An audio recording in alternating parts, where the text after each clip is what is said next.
Hello again everyone, this is Randy, your sewing machine man, and what I have here is a 15 class bobbin case. I have a customer who's waiting for this video because she wants to put her 15 class bobbin case back together.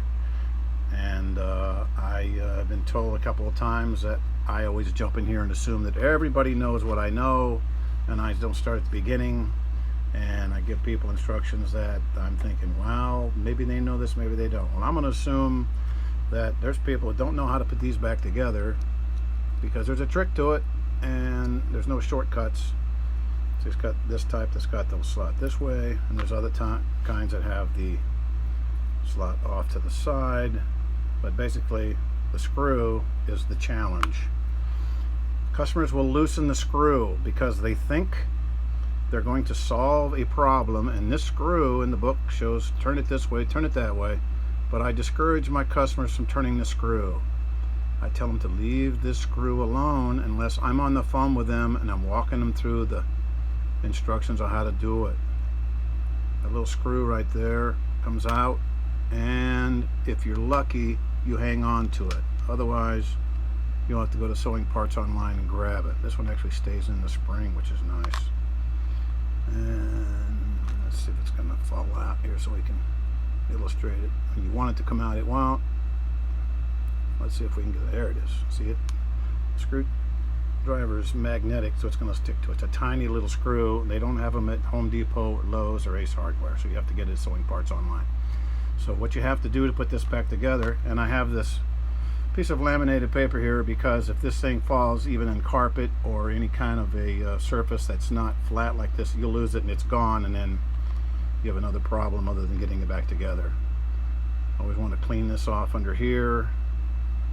Make sure it's nice and smooth and there's no debris on it, no stuff, old oils, wax, paraffin, anything like that. Clean underneath here, make sure there's no thread build up, because sometimes that'll be the malfunction.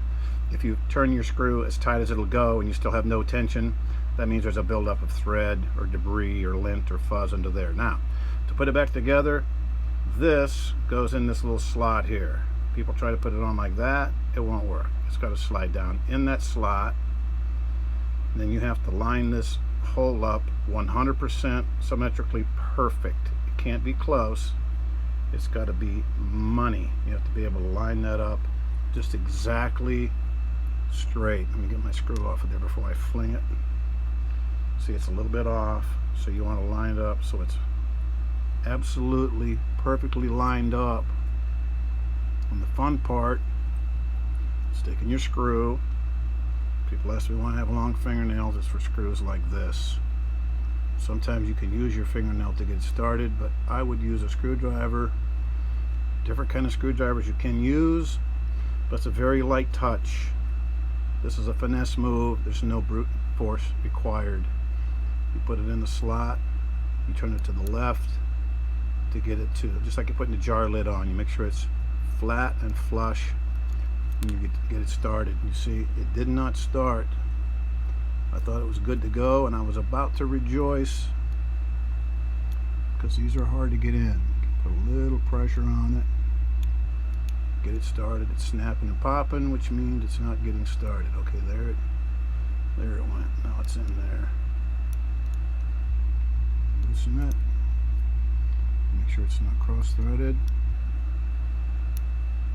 And it is. So try it again. Okay, now it's nice and straight.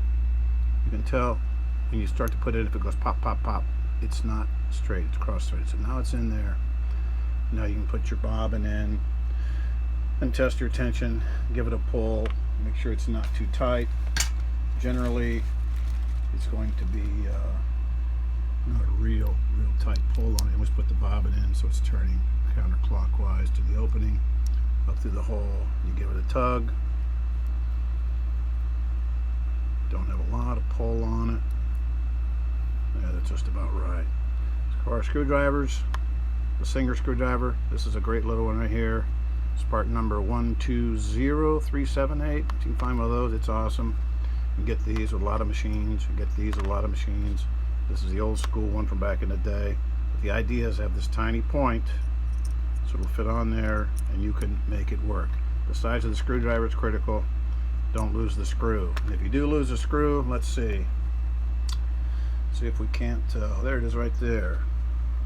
Sewingpartsonline.com, and there's your little guy right there. Bobbin case tension screw, class 15, number 591, $3.49. That's the one if you need to get it. Hang on to your spring, don't lose your spring, don't lose your screw. But first and foremost, if you're looping underneath, there's an imbalance in the stitch, generally it's going to be something else. There's 100 things that cause a bad stitch, maybe 101. This is usually not it, unless there's a build-up under there, and then your thread will be pulling up. So anyhow, that's putting the screw back in. That's for my customer who requested that. So she has the screw, she has the spring. She just needs to get it back in. Patience, finesse, and you can get it done. Make sure you put this down, because if it drops, you want to find it. All right? Appreciate it. Thanks.